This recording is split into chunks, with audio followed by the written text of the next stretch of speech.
Jean-Baptiste de Panafieux, L'éveil, stade 1. 1er mars. Bestalim, communiqué de presse. Le préfet de la région Bretagne vient d'autoriser la création d'une ferme de 100 000 porcs dans les monts d'Arrée. La Bestalim se félicite de cette décision. Elle répond aux besoins des consommateurs qui pourront ainsi trouver une viande d'excellente qualité à des prix compétitifs. Cette nouvelle ferme modèle se conformera bien évidemment à toutes les exigences environnementales et contribuera de cette façon à la protection des nappes phréatiques et à la lutte contre le réchauffement climatique. Dressée sur ses pattes arrière, la souris tournait lentement la tête de droite à gauche, comme si elle évaluait les deux options. Droite ou gauche, fromage ou navet, comment choisir le bon côté? Penchée au-dessus de la grande boîte transparente, Laura tentait d'imaginer les réflexions de l'animal. Comportement automatique ou choix raisonné? Et la souris pouvait-elle vraiment réfléchir? Y avait-il la place dans cette petite tête pour une ébauche de conscience de sa situation? La jeune chercheuse se posait régulièrement la question pendant ses expériences. Se mettre à la place de l'autre, c'est changer de point de vue. Mais quand il s'agit d'une souris, comment être sûr qu'on ne se trompe pas du tout au tout? Comment imaginer ce qu'elle pense réellement ou au moins ce qu'elle ressent? L'expérience lui permettrait peut-être de trouver un début de réponse à ces interrogations.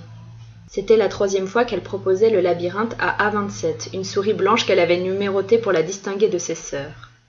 Lors du premier test, le petit rongeur avait réagi normalement et était parvenu au fromage en 55 secondes, un temps correct pour cet exercice. A27 appartenait à une famille de souris sélectionnées pour leur croissance rapide et leur intelligence moyenne, du moins pour des souris. Laura avait choisi cette souche pour tester son brico-cerveau, le surnom qu'elle avait donné à l'assemblage de gènes qu'elle avait créé dans l'espoir de stimuler leur cerveau. Après injection de son produit, les souris pourraient en principe mémoriser un peu mieux ce qu'elles apprenaient, ce qui devait leur faciliter la tâche dans le labyrinthe. C'est pour cette raison qu'elle voulait des souris normales, pas des génies. Ce serait plus facile de mesurer leur progrès. Le laboratoire où travaillait Laura appartenait à la Bioquitech, une entreprise de biotechnologie dont l'un des domaines de recherche était l'étude des bases génétiques de la maladie d'Alzheimer et des autres affections touchant le cerveau. Laura s'était spécialisée dans le bricolage génétique. Elle préférait ce terme à l'appellation officielle ingénierie neurogénétique. Quelques semaines auparavant, elle avait associé des gènes importants pour les cellules nerveuses et les avait intégrés à un virus, après l'avoir bien entendu inactivé. Elle avait injecté ce virus synthétique à ses souris, et parmi elles, à A27. À son 2e essai, la souris avait un peu amélioré sa performance, et, plus intéressant encore, son comportement avait changé. Au lieu de courir dans tous les sens, elle s'était arrêtée comme pour réfléchir, puis seulement alors s'était précipitée sans hésiter dans la bonne direction. C'est pour cela que Laura s'était intéressée à elle. Avec un peu de chance, le virus avait agi et elle avait senti la vibration de son téléphone. Elle le portait autour du cou, comme un bijou. Il ressemblait d'ailleurs à une pierre noire brillante, d'onyx ou d'obsidienne en forme de goutte d'eau. C'était Gabriel, son frère, qui lui avait offert pour ses 25 ans. À commande vocale, il lui permettait de répondre même lorsqu'elle avait les mains occupées par des souris ou des instruments de mesure. Elle ne voulait pas manquer d'appels importants. Or, au labo, tout était important. C'était son patron, Louis Grimbert, qui lui demanda où en était l'article qu'elle préparait. Elle commença à lui expliquer qu'elle n'avait pas vraiment eu le temps d'y travailler, qu'elle y avait pourtant réfléchi et que, selon elle, la souris avait elle aussi perçu le bourdonnement. Depuis 3 ou 4 jours, elle avait commencé à associer ce son à un changement dans le comportement des grands êtres blancs qui la nourrissaient et la transportaient d'une cage à l'autre. Elle savait précisément où se trouvait le fromage, mais cela ne l'intéressait pas vraiment. Elle évaluait de mieux en mieux ce qui l'entourait et parvenait à prévoir ce qui allait se passer. Il suffisait de faire attention aux mouvements des êtres blancs et au bruit qu'ils émettaient. Leurs agissements semblaient assez réguliers, donc prévisibles. Elle avait justement repéré que la vibration provoquait une baisse de la vigilance chez cet être-ci, qu'elle avait déjà vu plusieurs fois. À l'odeur une femelle, comme elle-même.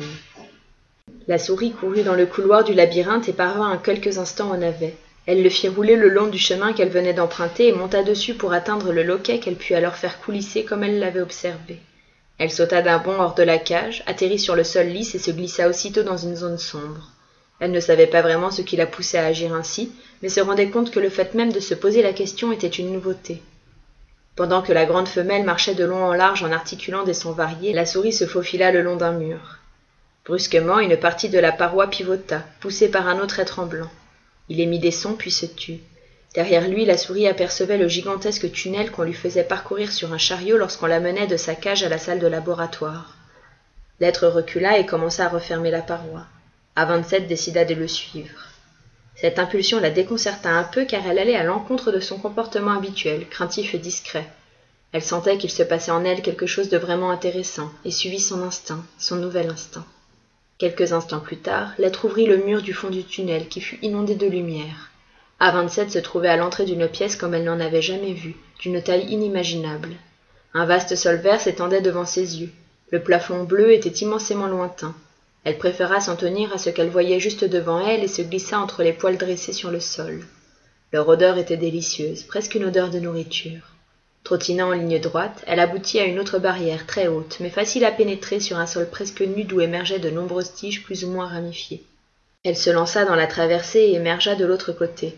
Elle se trouva alors confrontée à un être différent, de taille intermédiaire, nettement plus grand qu'elle et plus petit que les êtres blancs. Elle n'en avait jamais vu de semblable. L'être la renifla comme elle et ses sœurs le faisaient dans leur cage. Puis il balança la patte et elle sentit une douleur terrible lui transpercer le flanc. Il l'avait profondément griffée, lui infligeant des blessures autrement plus graves que les petites égratignures de ses sœurs. Un liquide rouge sortit de son ventre et tacha son pelage blanc. Elle tenta de fuir, mais un deuxième coup la fit rouler sur le tapis. Elle n'eut pas le temps de se relever. D'un coup de dent, le chat lui avait brisé la nuque. Il se mit à jouer maladroitement avec sa victime, en lécha un peu le sang dont le goût lui déplut, et traversa le jardin pour rentrer chez lui. Il avait faim.